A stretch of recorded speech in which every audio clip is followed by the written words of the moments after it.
Want to teach your kids financial literacy but not sure where to start? Greenlight can help. With Greenlight, parents can keep an eye on kids' spending and saving, while kids and teens use a card of their own to build money confidence. As a parent, you can send instant money transfers, set up chores, automate allowance, and more. It's a convenient way to run your household, customized to your family's needs, and the easy way to raise financially smart kids. Get started with Greenlight today and get your first month free at greenlight.com/pod. Every team, every topic, everywhere. This is Believe. What's up? This is Josh from Fanagram, and you're listening to Zero Dark Nerdy.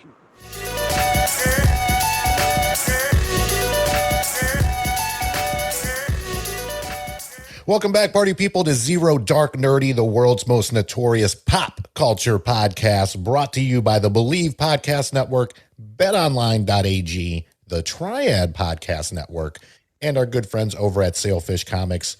3 locations right here in North Carolina for all your comic book, graphic novel, action figures, Funkos, anything you could think of pop culture-wise, I'm sure they got it. Sailfish Comics in Concord, North Carolina, Winston-Salem, North Carolina, and right here in Greensboro, North Carolina, across from Best Buy. This is your boy, Brian, a.k.a. El Nino, and today I am joined with Ryan Saber, Captain Cleveland, Browns, Cavs. The Guardians are the worst. Dude, they're on pace to have like the worst offense in baseball history. Anyway, CLE till I die. What are we talking about today? Guardians of the Galaxy Volume 3. Unfortunately, wrapping up the James Gunn portion of this spectacular trilogy. So, we're going to be talking about a couple things today. We're going to be, talking about as far as other trilogies go, where this one fits in the MCU, some overall feelings, and of course, some grades as well. I think one thing to note here too is, we waited a little bit on this one. 5 years, I think, right? No, I mean, me and you. Right, like we had kind of talked about doing it last week. Right. We waited a little. We wanted to give everybody, number one, I wanted it to marinate a little bit. Number two, we wanted to give everybody an opportunity to go out there and see it for themselves. So there's not, video snippets that your daughter, Jordan, she's doing a great job with those video snippets and all that right now. Like I couldn't be any happier with what Jordan's doing. So big shout out to Knives. But yeah, we wanted to wait a little bit, give everybody an opportunity. And because we're waiting, there's not going to be, we're not holding back on spoilers. Not that we ever really do, but we've given everybody 2 full weeks. Exactly. So if you haven't seen it yet, turn this off and come back in a couple weeks when you see it. That's right. As usual, some foul language, I'm sure, coming your way. So you might want to make sure the kiddies are nowhere around. Well, if Peter Quill can say open the fucking door, why can't we say it? That's right. We got our first MCU F-bomb. Let's go right to it. Right. It wasn't just the F-bombs either. Asshole, dickhead. Like there was just the language in general was more spicy. And I liked it. Like if you think about at the start of Guardians of the Galaxy Volume 2, when he's like, all right, a-holes or whatever, like it ain't a-holes anymore. Like they're calling people dickhead and all kinds of stuff. And it I'm here for it. I thought it was it wasn't over the top or unnecessary. No. Like it was good. No. BetOnline.ag is your number one source for all your basketball info, stats, news, and scores. Get the latest odds and lines, including the latest player reports for this year's pro basketball playoffs. BetOnline is your sports information headquarters this season as we have you covered for all your sports wagering needs. Basketball, MLB, NHL hockey, right to UFC and boxing. BetOnline is the fastest and easiest way to get your betting info, including live betting options and your favorite casino, as well as card games that you can play right from your home. Head to the website today or use your mobile device to get in on the action. Be sure to use our promo code BELIEVE, that is BLEAV, to receive your 50% welcome bonus on your first deposit. BetOnline, where the game starts. No, could not agree more. This one, Ryan and I have been incredibly excited about. This is, I know you mentioned my daughter earlier. Guardians is what got her into the MCU. When people ask Ryan and I a majority of the time, hey, listen, I don't have time to maybe go through the, down the line of every movie. Where can I, star in this, that, any other? I mean, usually, obviously, we say Iron Man. We go with some of your, regular, I guess, run-of-the-mill ones. But I always point to Guardians of the Galaxy where people can jump in and not know anything at all, for the most part. Yeah, about what is going on. Yeah, and if you go back to when I did the, we're talking a couple years ago, but before Endgame, when I talked about maybe the 5 or 6 movies that you should watch if you haven't seen anything to kind of get caught up. And Guardians of the Galaxy Volume 1 is that, because they introduced the Infinity Stones, the idea of the Infinity Stones. The collector explained, went through the whole thing of, what they are and the significance and all that. So the Guardians, even though they're a lesser known entity in the kind of the ethos of Marvel and Marvel Comics, it has been a very pivotal and kind of a foundational piece of the MCU to this point. Yes. He said it right there, ladies and gentlemen. James Gunn has such a great way of not just directing these movies, but most importantly, writing and finding the heart and soul that goes into a lot of these characters, especially ones that are lesser known. I can tell you now, I'm not saying I'm Captain Comic Book by any means, but I had no idea. I think I've heard of, at the time when I heard about Guardians of the Galaxy, I knew about as Guardians of the Galaxy, but really no idea. And if you look at it, it's never been the same lineup. This lineup was put together by James Gunn. If you go to the comic book store now, I guarantee you will not, for the most part, find your lineup that you've seen in the last 3 Guardians movies, and especially in the older issues of Guardians of the Galaxy. So with that being said, we got a deep emotional movie. Let's not sugarcoat it here. This movie was geared around Rocket and his beginnings, how he was created. And, there's a lot in here to take, not as many laughs as the first 2, definitely a more serious tone to it. We went into this knowing that this was going to be the last time we see all these characters together, especially with James Gunn over taking the helm at DC now. And then even with right off the gate with the beginning Marvel credit, this was only the 3rd time that they've done a specific either character or group for it. They did it before after Stan Lee passed away. They did it for Black Panther and Captain Marvel. And Captain Marvel. No, that was the Stan Lee one. Correct. The Stan Lee one was for Captain Marvel. The Black Panther Wakanda Forever, of course, was Chadwick Boseman. And this one, all the characters were all from the Guardians of the Galaxy. Yep. So that already set the tone for shit, what's going to happen. So with that being said, I did feel the movie was a little bit long in the tooth. I think they could have maybe cut out about 15, 20 minutes of it. I didn't think that there were enough, what's the word I'm looking for here? I feel like memorable moments that we got in like the first 2 movies. I don't feel like we got a lot of those in this one. You think of part 1, just when they're breaking out of jail and getting to know each other. And part 2, there were so many, but especially I was watching it earlier, with Yondu when he gets the mohawk and just that I ain't your father, but I am your daddy, boy. Right. This one, still had a lot of heart, a lot of sad scenes. I will go ahead and, even though if you're listening to us, you already watched this, and from what I hear too, it's tough for a lot of little kids to watch with some of the stuff that Rocket's creator was doing. Understandably so, PETA. That's why I'm glad that we waited a week to do this after kind of not just soaking up the movie, but seeing what else coming out there. PETA stood by this movie saying this was the best portrayal of animal cruelty without, obviously getting into it too much. Yeah. So, that's just what I kind of want to add right there. Ryan, what's your take on the film? Yeah, I mean, they get you right out of the gate. Baby raccoons, you know what I mean? Like, I never thought I could love baby raccoons more. You know, I cried a couple times. Courtney looked over me at one time. She's like, "Are you fucking crying?" I'm like, it's something. I got something in my eye. Allergies, pollen. You know what I mean? You know, I think one of the really great things about this movie is you never. I think I thought every character was going to die at some point.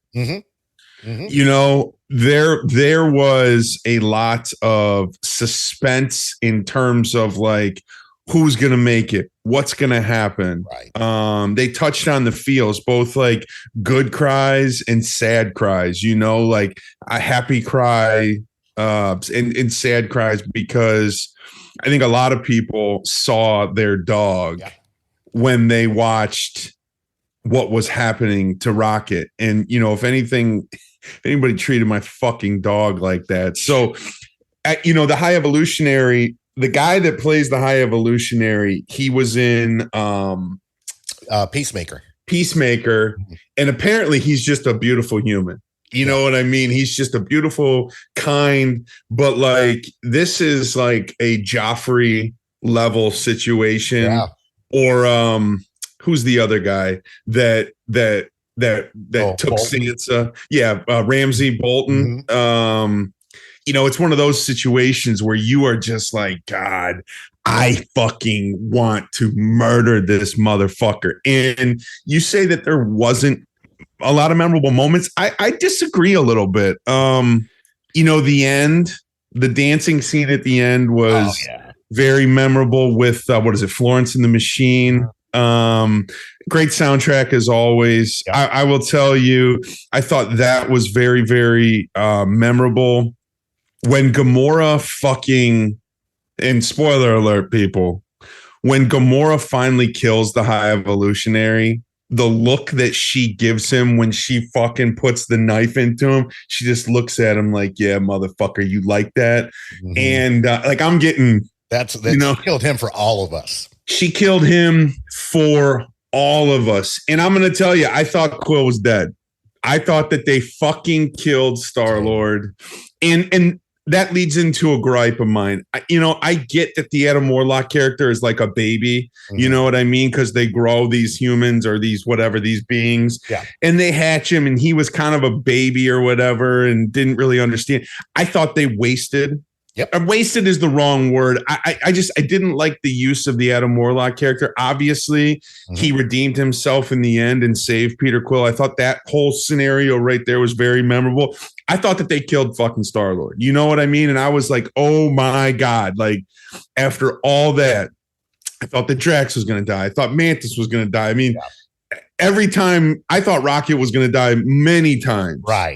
And for Quill to be the one that, you know, was the nearest to death. And then, you know, the Adam Warlock character sort of redeems himself and brings him back. I thought there was very memorable moments. I thought this was an outstanding movie. I thought it was the best. And I've seen this, and people, I've spent I spent some time. All right, thinking about what I'm about to say here. I think it's the best Marvel movie since Endgame. I really do. There are a couple that are in contention, in my opinion, but I thought it was the best. And I'm going to steal something that I said about Ant-Man and Wasp: Quantumania. Again, this is what I wanted Thor: Love and Thunder to be. You know, like slapsticky, yet still a superhero movie, like in space. Like, again, I thought the last two, Ant-Man and Wasp, Quantumania, and Guardians of the Galaxy Volume 3, that's what Taika Waititi should have done with Thor: Love and Thunder. So, you know, I look, James Gunn was phenomenal. I follow him on Twitter. He's been doing a lot of Q&A with with the fans. Sort of to bid them adieu from his MCU. He's a beautiful person. He is Rocket. You know what I mean? And the reality is this, like, when there's that dream sequence or whatever, when he's dying and he's talking to Lila, his girlfriend, the otter, right? Mm-hmm. Lila? Yeah, Lila. Yep. Yeah. She said to him, she's like, this is your story. Yeah. And that's the reality. Like, yeah, I think we thought this was Peter Quill's story. Yeah. But the entire trilogy was actually Rocket's story. And it's sad. It's sad when you watch your friends go. Yeah. You know what I mean? We've lived this in our lives, and there's many people that you love very, very deeply that you've seen them for the last time and you just didn't realize it. You know what I mean? But in this scenario, we do realize that we're seeing most of these characters for the last time. Yeah. And I think that's what makes it so sad and happy at the end. Mm-hmm. And, I thought it was, I give it 4.5, baby. I give it 4.5 coins. I will probably never give a film on this. Infinity War to me is like the 5. Yeah. 5 coins. So, it's definitely not that. Yeah. But in the way that Endgame, the portals open up, you see T'Challa come through, Falcon flies through, and you're very happy because you know what's about to happen. There was a lot of similar emotions, sadness, happiness, suspense, fear, what's going to happen. Mm-hmm. I think in a lot of these MCU, these comic book, these superhero movies, you kind of know what's going to happen. With this one, you didn't. And I don't, honestly, I mean, I've got a few gripes. Yeah, I agree. It's a little long. Mm-hmm. The Adam Warlock thing, but a great fucking villain. A great villain, great story, great message, phenomenal ending, the way they wrapped it up. So, there's not too much more that I could ask for. And that Gamora, when she, like I said, when she kills the High Evolutionary, that look that she gives him is something that I will remember. And, for all of us who are, in relationships and we love another person very, very much, even though they sort of make the Peter Quill and Gamora thing comedic, mm-hmm. What he's going through. Yeah. And I thought at the end, when she said to him, I'm still not the person that you want me to be. And he's like, you're pretty good. Yeah. I like this person pretty good. You realize that they're never going to be what they were. And she's going off to do her thing with the Ravagers. And then he obviously goes home back to Earth, which that was emotional for me too, because, I forget which character said to him, like, you need to go. It was Mantis, I think. Like, you need to go home, bro. Like, your grandfather lost you the same day that he lost his daughter. Right. And then, the evolution, the 360 of Drax, he started this whole trilogy as a father in mourning. Yeah. And now he's a father of a whole bunch of kids. Yeah. So like every character had closure, had clarity, where they're going. It's just, dude, I mean, it was great. It was great. There's a little fucking 10-minute monologue there, but I could talk about this forever, Absolutely love it, brother. Yeah. I mean, to follow up on that, which that's, I mean, not a lot. I hit it all. I don't know what's left. I'm sorry. I'm sorry. No, you're good, man. Adam Warlock, I was very disappointed in that. We've waited 5 years since the last movie. This was, and you got to remember too, Guardians of the Galaxy 2 was not just such a great movie. Also had some of the best post-credit scenes and mid-credit and post-credit. I think it was 5 total, right? Which were all pretty fire. And then the last one being the cocoon ready to create Adam Warlock. And for this to be his introduction to the MCU, I felt was real weak. He was definitely underutilized. Yes, he regained some redemption there at the end. And then he was in the mid-credit scene, which I was glad to see that. The end credit scene, it was cool to see Adam, having some cereal with his grandfather. And then you see the newspaper article from when Kevin Bacon was abducted. Yeah, abducted from the Christmas thing. For the Christmas special. Then it says Star-Lord will be back. The legendary Star-Lord will be back. Which there's a distinction there. There is. So that's they're thinking that it's going to be part of the newer comic book series that's solely focused on Star-Lord. But yeah, and also Kitty Pryde, he's got a relationship with one of the mutants in the X-Men. So, it opens the door for a lot of that stuff that's coming down the pipe. True. But yeah, you're right. Villain wise, I don't think I've hated somebody so much. You are 100% right. I mean, you're talking, what was his name? Commodus in Gladiator.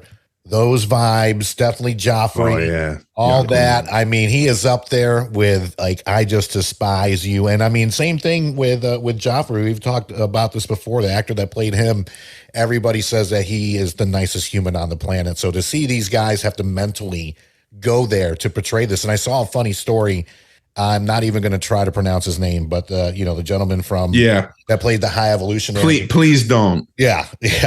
So where he was telling a story to where his own agent wouldn't really talk to him for a couple days after seeing the movie, and he has pets, of course. His agent has pets, and his agent was just off put. I need a little break. His performance.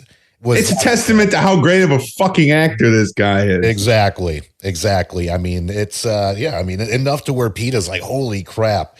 But storyline is good. You touched on the villain part.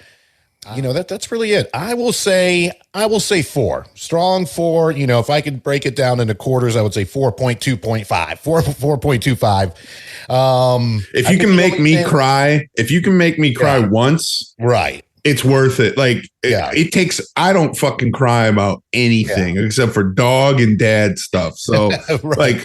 For me, I cried probably 3 times. The scene where it's Lila, Floor, and Teefs. I mean, 3 of the cutest animals you could, think of that have been experimented on. And, they're pretty much essentially welcoming Rocket to the afterlife. That is when some waterworks started flowing on my end, and then Lila saying, "This is your story, and your story's not over yet."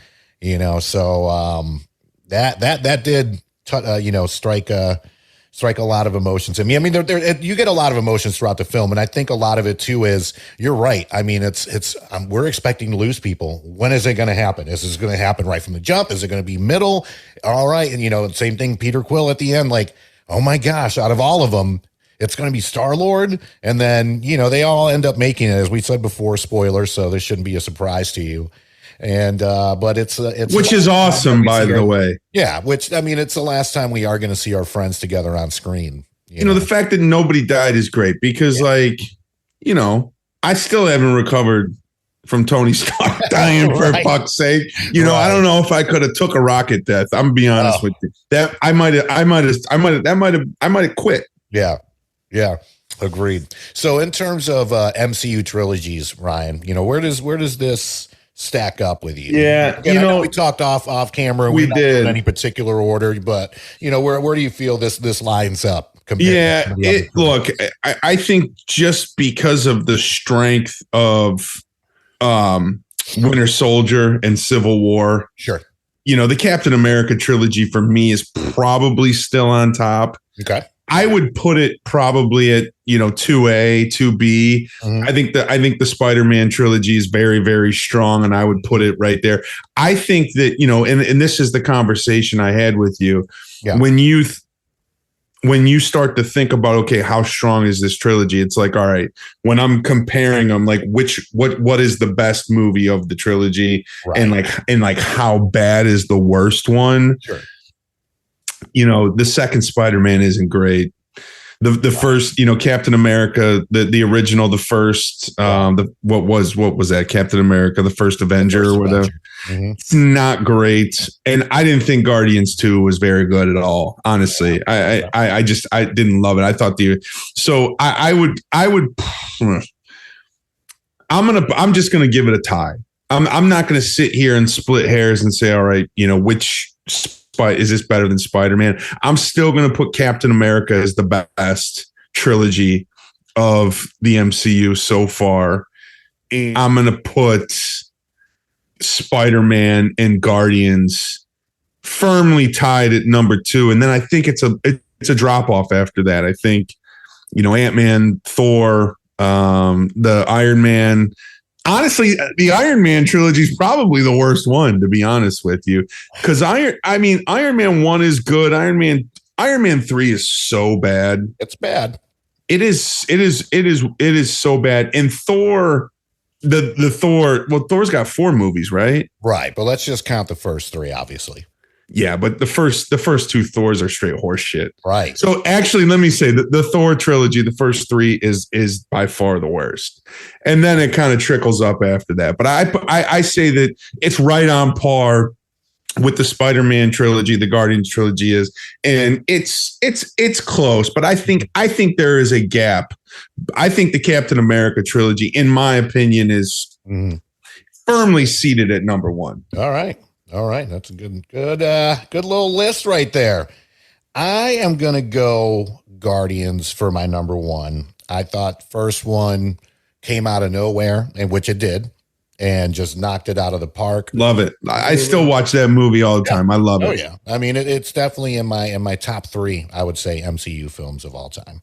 Then of course the second one's great. Just like I said, watched it earlier with had the kids over for Mother's Day. And, this one was strong. So Guardians, I would probably, if I got to rank it, I know we weren't going to do rankings, definitely top of my list. I would say Spider-Man second, just because even though you're right, the second one's not fantastic, I still thought it was pretty good. Whereas Captain America falls to, I guess, third for me, primarily because the first one was not great. Then they brought in the Russo brothers, completely changed things around. And then you also, really Captain America Civil War, you get a lot of help in that, obviously. Sure. Yeah. That you know what? That is a very valid point. Yeah. It's a mini Avengers movie. Right. That is a valid fucking point. And it is. And that's why, even though it's still in my top 3, I would have it go down to third. Now, if Captain America, the first Avenger, was better, and then, Winter Soldier is just amazing, then that would, be in a fight, I think, for me for first and second. But because Captain America 3 really is a mini Avengers movie, then that's why, it falls to where it is. And then you got me rethinking this. I'm going to stand firm. Yeah. But I think your point on that is very good. I'm not going to moonwalk my way out of this. Right. But you're 100% right. Yeah. And that's the only reason, why. It's still a great movie, but it's got a lot of moving parts in there. And leads us to the Infinity War. And then, I would probably go Ant-Man in my top 5. Even though I didn't love the third one, the first 2 to me are super solid. And then after our episode with, some nice nuggets that you dropped down there. You just don't like the third one because Michael Pena wasn't in it. That's not the only reason why I don't like the third one. It was a guy with thing. He was doing this. He had that. You missed him.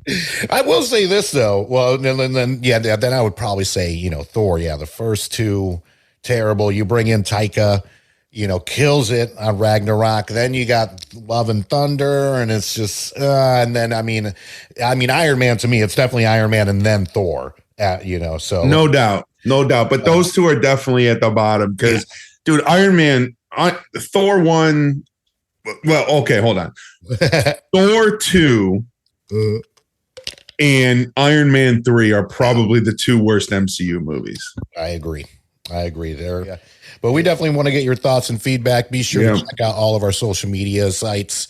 We're on Twitter, Twitch. Big shout out to Victoria. She's going to be doing our Twitch stream here, playing the new Zelda game. Yeah, I saw that. Yeah, she'll be doing that Mondays, Wednesdays, and Fridays, I believe, at 6 p.m. Eastern Standard Time. So big shout outs to the interns out there, Victoria and AJ.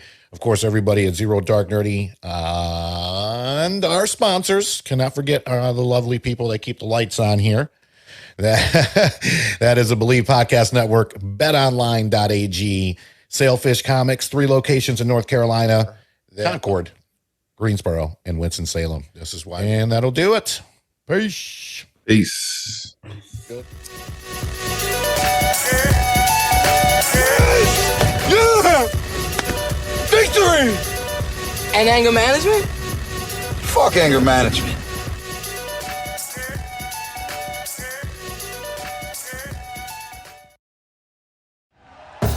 Thank you for listening to Believe. You can show support to your host by subscribing to the show and giving us a 5-star rating on your preferred platform. Check us out at Believe.com and search for BLEAV on YouTube.